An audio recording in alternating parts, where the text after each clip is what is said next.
estou aqui com a deputada Janaína Riva, do PMDB de Mato Grosso. Como vai, deputada? Tudo bem? Tudo bem, João, prazer estar aqui com você. Demorou, mas saiu, né, a entrevista. O prazer é nosso, deputada. Faz tempo que a gente está querendo falar com a senhora. Então, vamos entrar logo no assunto política, né? Direto ao ponto. Direto ao ponto, justamente. A senhora é uma das, se não a principal crítica do governo Pedro Taques, em vários aspectos, e assim, de certa forma, quebrando alguns paradigmas em relação à postura do governo, que veio com um discurso de moralidade, um discurso de desenvolvimentismo, de respeito aos servidores, principalmente, e a gente tem notado que o governo está pisando um pouco na bola nessa situação. E a senhora tem reforçado essas críticas. Quais são as principais críticas da senhora em relação ao governo Taques? João, eu pontuaria assim, as principais, né, na minha opinião, os principais erros do governo, eles começariam aí pela falta de diálogo. Eu acho que hoje é primordial num governo o diálogo, principalmente com o parlamento, e é lógico, com os servidores públicos também, né, que são aí os pilares, na verdade, da nossa pirâmide, né? E eu vejo uma dificuldade muito grande do próprio governador em dialogar, em conversar, em trocar ideias. Seus secretários também, me parece que eles se recusam a receber os parlamentares. Na verdade, a visão que eu tenho mais do secretariado é que é um secretariado que tem temeroso com relação ao seu líder, que no caso é o próprio governador. Inclusive, às vezes, eu até teço algumas críticas aos secretários com relação a essa falta de diálogo com o parlamento, mas, na verdade, os secretários também lhes faltam um pouco de autonomia. Eu sinto isso deles também, sabe? De independência, de poder gerir a pasta como seria da vontade deles de fato. Né? Eu vejo que tem muito medo, até por causa do discurso do governo. O governo acaba colocando com esse discurso de moralidade, tudo, um medo nos servidores muito grande de fazerem as coisas funcionar e alguma coisa acabar dando errado. E o reflexo disso, aí você vê SEMA parado, você vê Intermate parado, o Detran com 1 milhão de dificuldades, os servidores estão temerosos, tão quanto os secretários. Mas o governo, a principal crítica minha à gestão é a falta de diálogo. Até não sei se você chegou a ver, mas teve até um artigo do Onofre Ribeiro que eu achei sensacional, que ele fala que o governador, hoje o Pedro Taques, se comunica com os poderes através da mídia. Tem muita coisa que eu fico sabendo através da mídia sendo deputada. Então isso me causa espanto. Então, por que não antes conversar? Aí acaba eu tendo que fazer as críticas na tribuna mesmo, que eu não tenho oportunidade de debater antes com o governo. E é lógico que eu também tenho uma outra crítica que eu acho que é fundamental em qualquer gestão, que é o planejamento. E eu não sinto isso também na gestão do governador Pedro Taques. Não existe um planejamento para o futuro. Né? Nós estamos agora, por exemplo, em uma fase que a gente está enxugando o gelo. Né? O problema vem e a gente tenta estancar. Aí vem problema de outro lado, tenta estancar de novo. Tanto na saúde quanto na educação, em todas as áreas, é estancando o problema, mas não tem resultado. A gente não tem uma previsão de quando isso vai terminar, quando isso vai passar, ou um planejamento para um Estado mais enxuto, uma máquina mais leve, para o Estado conseguir trabalhar, né? Conseguir operar. A gente já está com 1 ano e meio, por exemplo, de gestão e nós ainda não resolvemos a questão dos incentivos fiscais, que dá uma instabilidade tremenda para os empresários que vêm de fora, diminui, é lógico, o número de investidores dentro de Mato Grosso.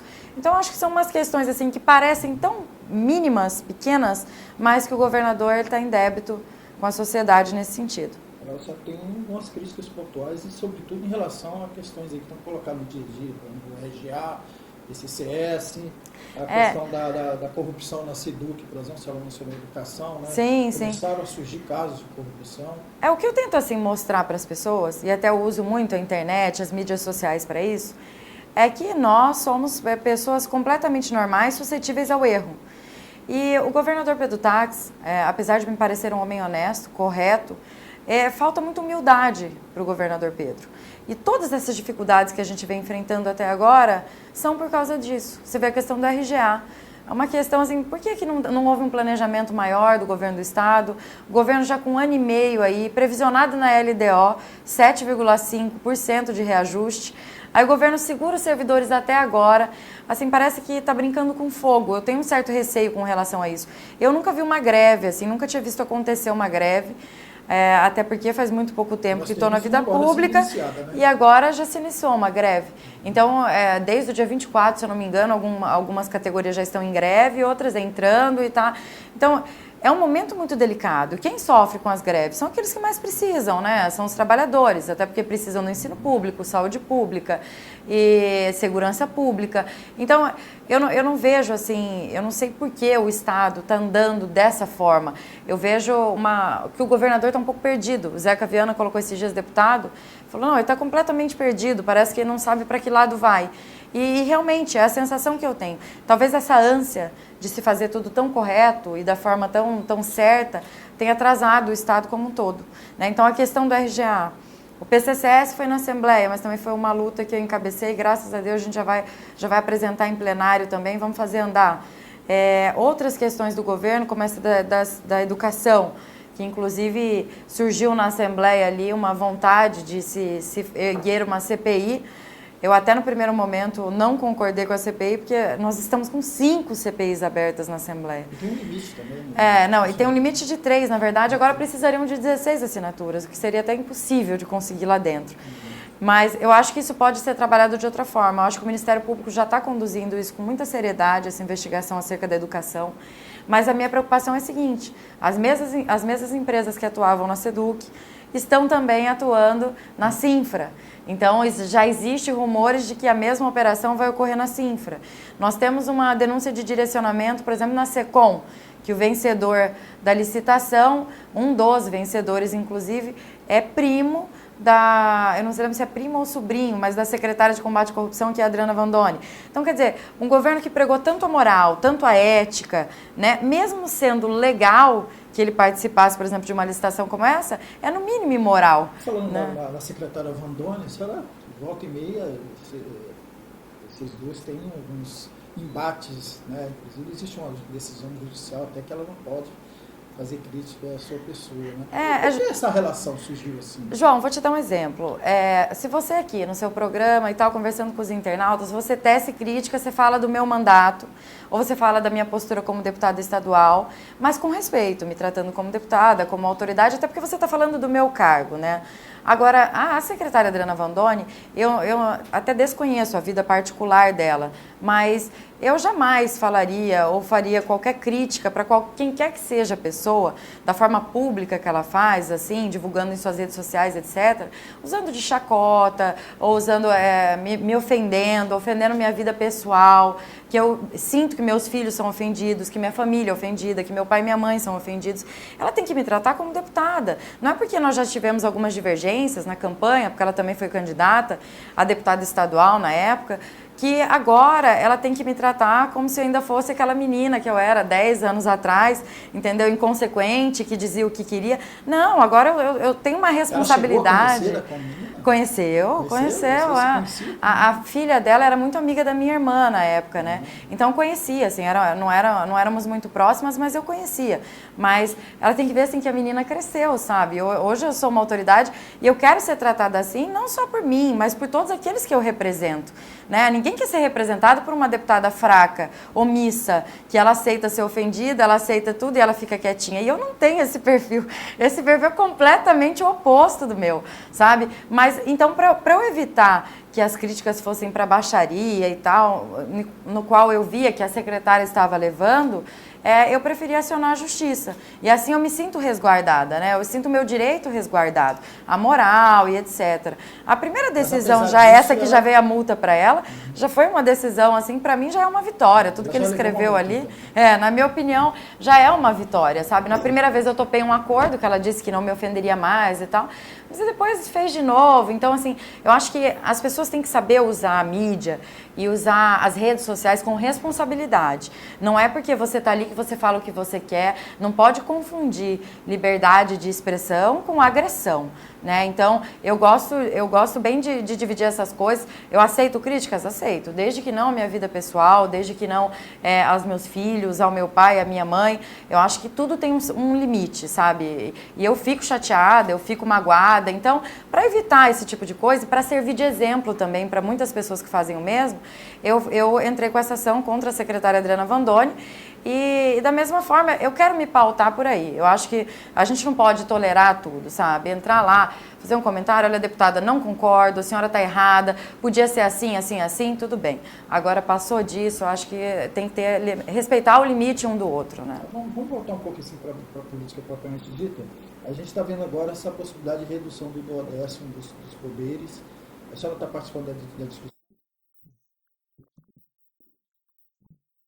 João, você vê, é tão estarrecedor, mas nós ainda não conversamos com o presidente. Ontem o governador apresentou isso para os poderes e hoje ele já vai enviar para a Assembleia.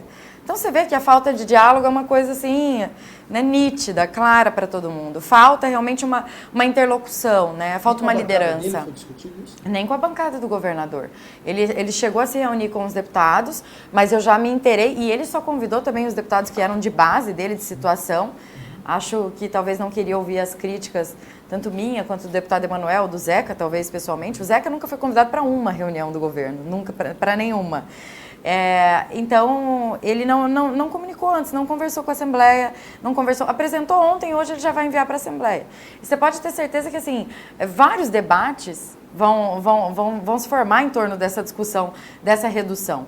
Porque nós estamos vendo aí alguns poderes, como a Assembleia, por exemplo, e alguns órgãos, como o Tribunal de Contas, por exemplo, que tem condição de fazer uma devolução maior. A Assembleia, para você ter uma ideia, o governo deixou de passar para a Assembleia, no ano passado, 19 milhões. Né? Esse ano, me parece que o débito já chega em torno dos 50 milhões. Então, a Assembleia, eu nem sei por que quer reduzir, que eu acho que até o que está em atraso já está maior do que o percentual que vai ser reduzido. Agora, o Ministério Público, por exemplo, que tem até carência de promotores e etc., e uma demanda muito maior e mais abrangente do que é hoje a da Assembleia Legislativa, eu sei que tem uma dificuldade financeira maior. Assim como o Tribunal de Justiça, que tem quantas varas, comarcas, etc., que eu também não acredito que seja simples assim, uma matemática que o governo fez de quanto ele vai enxugar, tirando esses 15% dos poderes, que ele possa tratar todos de forma igual. A gente sabe, por exemplo, que o tribunal também tem uma facilidade maior como a Assembleia. Então, isso tem que ser discutido realmente caso a caso. Né? Eu até tenho colocado, bastante vezes eu tenho usado nas minhas entrevistas, que eu nunca fechei portas para a gente conversar com o governo. Eu acho que se nós não temos condição de dar um estado mínimo, porque nem um estado mínimo nós estamos dando conta de dar para a população, nós temos que fazer vários enxugamentos, e não só nos poderes, sabe? Não só nos poderes. Algumas discussões ainda me preocupam, como a taxação, por exemplo, das commodities. Eu acho que realmente isso aí tem que se arrastar para a gente ter uma discussão muito maior, para a gente poder chegar a um entendimento. Em alguns momentos eu estou vendo que não é o mais correto fazer isso, que eu tenho medo de, com essa taxação, por exemplo, nós colocarmos os nossos produtores e empresários fora do mercado, que a nossa infraestrutura é muito pior do que as dos estados concorrentes, a nossa logística é muito pior. Então, assim, a gente não pode se colocar no mesmo patamar de outros estados quando se fala nessa questão da taxação das commodities. Nós temos um PIB em Mato Grosso, por exemplo, que 70% dele é responsabilidade do agronegócio e dos produtores. Né? Então, é um assunto assim, extremamente polêmico. Eu acho que o Estado ainda pode economizar em outros sentidos. Né? E é por isso que eu critico tanto essa questão de viagem para o exterior, porque quem não faz cálculo de tostão não faz de milhão. Essa que é a verdade. Então, nós temos que... Um estado onde a gente não consegue operar uma criança. Tem várias crianças em fila de espera para cirurgia, inclusive de câncer, de tumores, correndo risco de vida. E nós gastando assim, milhões com comunicação, com propaganda, gastando milhões com festas, patrocinando festas, eventos. Então, eu fico preocupada. Gastando milhões sem licitação, fazendo consultorias. Não sei se você chegou a ver, mas tem só uma consultoria, que se eu não me engano é até do VLT, de 41 milhões foram pagos para fazer a consultoria, o levantamento, a auditoria. Um pouquinho de um trecho. A auditoria do VLT, sem licitação, já está sendo investigada também pelo Ministério Público. Então não é um governo tão transparente assim quanto o governo prévio. Então vamos lá para a Assembleia.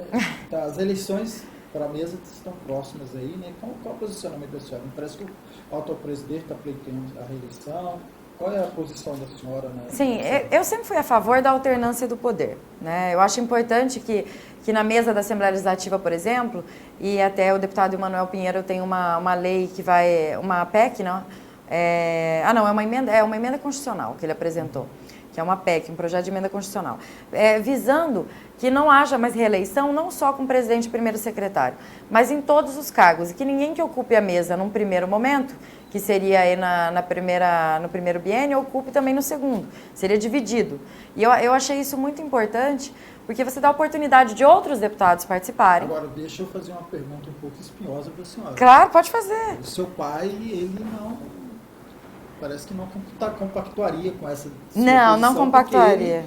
Ele participou de vários revezamentos. Vários, se eu não me engano, meu pai foi presidente 6 vezes. É uma crítica também? 6 vezes. É lógico, porque meu pai viu também que até para ele mesmo, isso no final das contas foi desinteressante. Não é nem justo que fique só na responsabilidade de um só, e também não vem de encontro com o pensamento atual, que é justamente a alternância de poder, a transparência, porque uma vez que você sabe que passado 2 anos você vai estar fora da mesa diretora, os outros deputados que vão entrar ali, eles vão ter responsabilidade com todos os seus atos, e isso vai ser passado a limpo.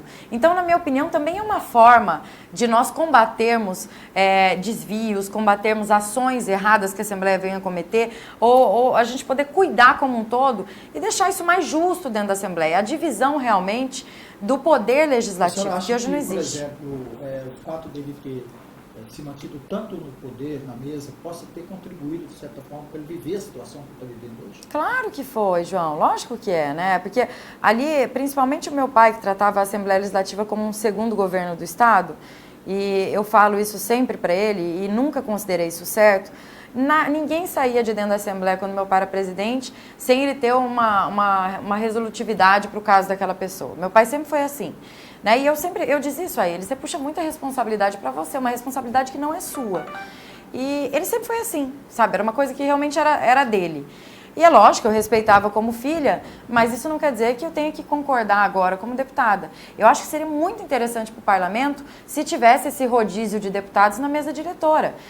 Eu até brinco com os deputados, eu falo, nossa, deve ser muito boa mesmo essa mesa, porque todo mundo que entra, ninguém quer sair, sabe? Todo mundo reclama que tem trabalho demais, mas ninguém quer sair, né? Então, eu acho que seria muito importante, por exemplo, agora, e eu sempre defendi a candidatura do Emanuel Pinheiro por ser uma candidatura de oposição. É o seu candidato a presidente. E uma candidatura independente. É o meu candidato a presidente, é do meu partido. Sim. Trouxe ele para o partido, já fazendo essa defesa da candidatura do Emanuel, junto com o deputado Silvano, que também é do PMDB, e junto com o deputado Romualdo, e a minha visão era essa, que é importante a alternância, né? Agora, é lógico que eu acho também importante um consenso dentro da casa. Se a casa considerar que é importante a permanência da gestão atual, tudo bem. Agora, enquanto isso, a gente está formando nossos grupos. Agora, a possibilidade da ida, né, do Emanuel Pinheiro para a presidência não, de certa forma, o retira da disputa para a Prefeitura de Cuiabá. O PMDB tem 2 candidatos, o próprio Emanuel, né, e o Valtemir. Como que a senhora se posiciona aí nessa...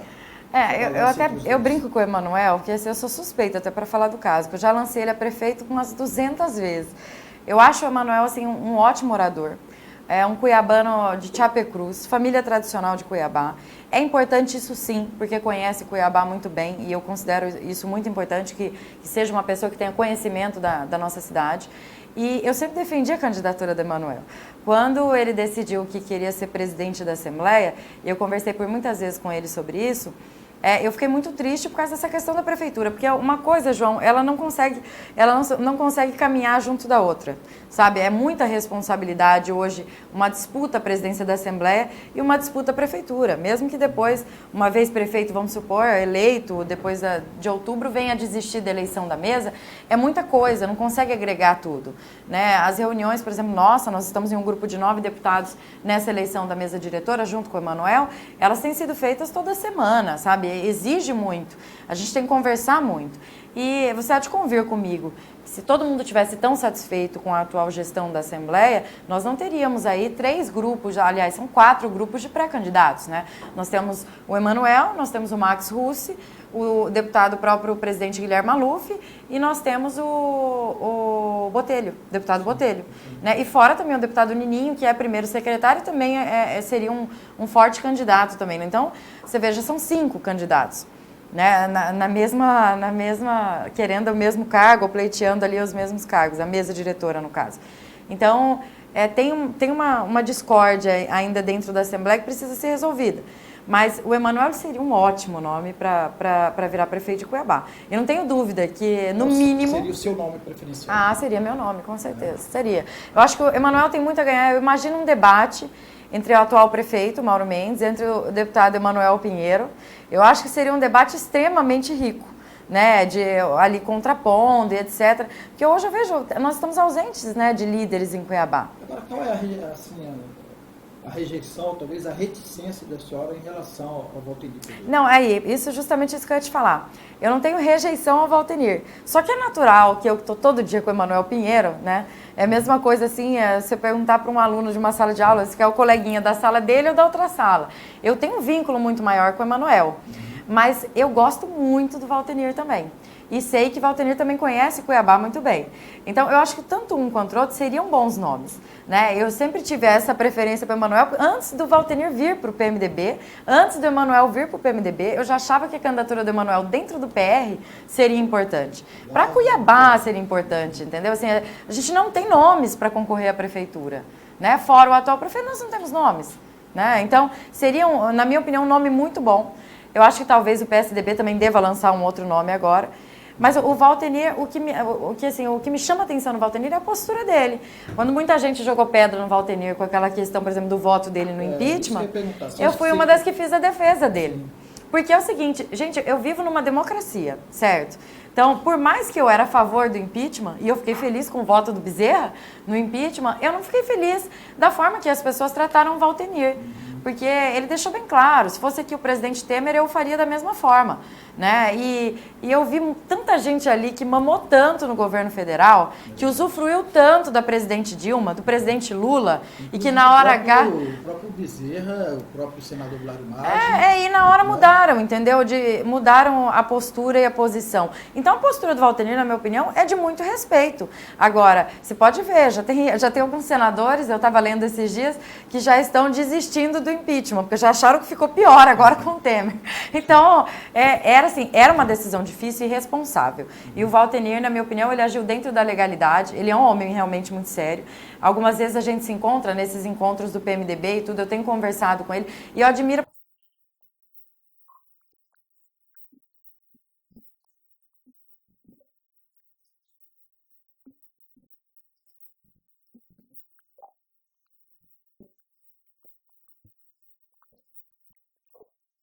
Juara, eu tenho um tio que é candidato, que é meu tio priminho, né? Foi na época que meu tio foi prefeito, se eu não me engano, em 98, foi inclusive eleito o segundo melhor prefeito do estado de Mato Grosso. Encerrou com uma grande maioria que vai para sua reeleição, com um desgaste muito grande. E retornou para a vida pública só agora, né? E assim, eu vejo nele uma capacidade de articulação muito grande, uma capacidade de buscar recursos muito grande e uma experiência também que poucos têm. Então, o priminho é uma pessoa que eu sempre brinco com ele, né? Que às vezes as pessoas me perguntam, você não vai lá para ajudar seu tio? Eu falei que ajudar meu tio, quem tem que me ajudar é ele. Um homem com uma experiência daquela, eu vou, né? Uma garota ainda, uma campanha vai estar jovem mulher. Não, eu tô direto por lá. Deputada, para encerrar, eu queria fazer uma pergunta para a senhora, para você, né? Tá difícil chamar você. Não, pode me chamar. Todo mundo da Semana me chama de você, ninguém chama de senhora. Assim, um pouco o entendimento de um espectador que também não está muito presente, né? Mas que vê que, assim, um pouco das críticas que um viés que a sua tia Adriana Vandoni faz em relação a você, que eu discordo, obviamente, mas no imaginário popular, né, toda assim a questão da sua vida pessoal, do seu desprendimento em uma série de situações que, para mim, ao meu ver, é uma quebra de tabus, né? Claro, é uma quebra de paradigmas e é também, para mim, uma bofetada na hipocrisia. Né? Mas eu queria que a senhora analisasse com a gente aqui o que significa, qual o impacto que as questões pessoais que se levantam no dia a dia e de todo esse imaginário popular têm na sua vida pública. Bom, eu desde o início, quando eu entrei na vida pública, quando eu virei deputada estadual, eu estabeleci que isso era uma coisa que eu gostaria muito de fazer, quebrar paradigmas, né? E assim, as pessoas tinham uma visão de mim completamente invertida do que eu sou. sabe? Eu sou extremamente molecona, sabe? Eu gosto... Achava que seria um José Geraldo assim? Um de José saia, Geraldo né? Patricinha. Todo mundo achava que era assim, sabe? Foi criada filhinha de papai, e tal. E que meu pai exerceria, assim, um comando sobre mim. Né? Só que ao contrário, meu pai justamente me escolheu porque desde dentro de casa e desde menina, eu sempre tive muito posição dentro de casa, sabe? E geralmente contrária dele também. E isso fez com que meu pai passasse a me respeitar do jeito que eu sou. Então, eu sou uma mulher realmente que eu represento as mulheres da nova geração. As mulheres que trabalham, que são mães solteiras, que são mãe e pai, as mulheres que defendem os gays, as mulheres que não têm medo da reação da igreja, as mulheres que, ao contrário, eu tento agregar tudo isso, eu tento fazer disso uma grande mistura para fazer um bom trabalho. E, assim, tem gente que se espanta, mas às vezes eu recebo ligação, tem gente querendo que eu seja senadora, eu falo, gente, mas senadora precisa ter 35 anos, eu tenho 27, vou ter que esperar um pouco. Para ser vice-governadora, eu preciso ter 30 anos, nem na próxima eleição eu posso ser. Então, assim, eu ainda sou muito jovem, então tenho muito a aprender. Só que o que eu não gosto e o que me deixa assim, sabe, é uma coisa que me decepciona muito, é a demagogia. Então, às vezes eu vejo a pessoa fazer um discurso tão bonito, falando de ser correto, de combate à corrupção e etc., mas não pratica, sabe? Eu defendo aquilo que eu pratico ali dentro da casa. No dia, por exemplo, que o deputado Wilson Santos, na reunião do RGA, falou bem assim, então vamos assinar aqui os deputados que estão presentes para reduzir o 10º da Assembleia. Eu falei, deputado, larga de ser oportunista. Falei, no momento esse você quer usar, sabe, assim, eu sou muito direta, mas os meus colegas já aprenderam a lidar com esse meu jeito direto de ser. Mas tem gente que escandaliza, por exemplo, de ver deputado numa balada. Escandaliza. Mas você é da geração de que vai na balada. Mas e eu acho engraçado, porque isso, assim, hoje em dia, pra mim, é a exceção. Porque a maioria, na verdade, quando me vê principalmente, ela se sente muito mais próxima, entendeu? Ela é gente como a gente. No Instagram, Facebook, que eu respondo às pessoas e converso, eu tenho uma proximidade com os eleitores que nenhum outro deputado tem. Né? Eu gosto de vivenciar isso. Às vezes até um tem ou outro, mas tem na região deles. E eu, por ser de Cuiabá, e eu me considero de Cuiabá, porque eu nasci em Juara, mas eu moro em Cuiabá já fazem 21 anos, né? Então, assim, eu vou para Juara direto, mas eu acabo sendo uma cidadã aqui de Cuiabá, voto em Cuiabá. Né? Então, assim, eu sou muito próxima dos cuiabanos. Eu até brinco, eu falo, acho que na próxima eleição deve ter uma surpresa muito grata aqui em Cuiabá, porque eu sinto, assim, das pessoas que elas já criaram uma certa identidade comigo, pelo meu jeito de ser mesmo. Eu sou extrovertida, quem me conhece. O seu município eleitoral é Cuiabá? O meu município eleitoral é Cuiabá. É Cuiabá? Não, alguns já queriam até me lançar prefeita de Cuiabá. Eu falei, não, gente... Não. E se essa ideia surgir? Já surgiu, dentro do partido principalmente, mas eu acho que assim, o que eles mais admiram, o que mais gostariam de ver é uma pessoa assim combatente. Mas eu ainda sou muito inexperiente para ocupar um cargo executivo. Executivo, eu vejo uma responsabilidade muito maior do que no próprio parlamento. Ali eu divido a minha responsabilidade com mais 23. Né? Agora, o executivo, você assume a responsabilidade total da situação e o executivo passa por um momento muito difícil, diminuição de repasses. E assim, eu não gostaria de me frustrar num executivo assim de cara, sabe? Eu acho que para mim seria decepcionante eu não poder fazer aquilo que eu sonho, assim, sabe, para Cuiabá, como às vezes eu me sinto decepcionada usar, assim, com relação ao Mato Grosso. Uma expressão bem cuiabana, e se o cavalo passar arriado? Você pula em cima dele? Lógico, na hora. Eu não sou... João, eu não sou de correr, né? Não. Se fosse da vontade do partido e só tivesse o meu nome e fosse pelo grupo, você pode ter certeza que eu iria. Eu não fujo de desafio dessas coisas, eu não tenho medo de desafio. Eu acho que para eu me preparar para isso e tudo, é lógico que eu precisaria de mais tempo e eu gostaria de me inteirar mais sobre a realidade de Cuiabá. Se fosse o caso, você não tenha dúvida que eu não teria medo nenhum de ir para uma disputa em Cuiabá também. Mas eu vejo que, nossa, eu tenho à minha frente aí tantos nomes bons, sabe, que eu acho que deveriam se colocar à disposição, como eu te disse, que é primeiro Emanuel, Valtenir, sabe, o Emanuel agora que assumiu a candidatura da mesa, principalmente o Valtenir, então, que tem vontade, que eu vejo no Valtenir uma vontade muito grande, eles estão quilômetros à minha frente. Ok, agradeço então, deputada Janaína Riva, foi um papo bem bacana aqui com ela, agradeço muito, espero a gente conversar próximas vezes, tá? Eu que agradeço. Sucesso aí na Você desculpa que eu falo muito, tá? Não, fala o suficiente. Eu falo demais, mas eu quero agradecer você pela oportunidade e dizer para você assim, que conta comigo lá, eu gosto de receber colaborações, sabe? Eu gosto que as pessoas mandem e-mails, mandem mensagens, dando opiniões, surgem muitos projetos bons disso que a gente encaminha. E realmente eu acho que a gente está no momento de dar as mãos pelo Estado, né? E eu estou à disposição. Então, internauta aí do GPS Notícias, fica a dica aqui da deputada, né? Quem tiver sugestões, críticas... Pode fazer. Né? Pode não fazer. Igual a secretária Adriana Vandoni, por favor, hein? Por favor, vamos deixar isso aí de lado. E quem tiver alguma coisa para comentar aqui na nossa entrevista, fique à vontade e até a próxima oportunidade.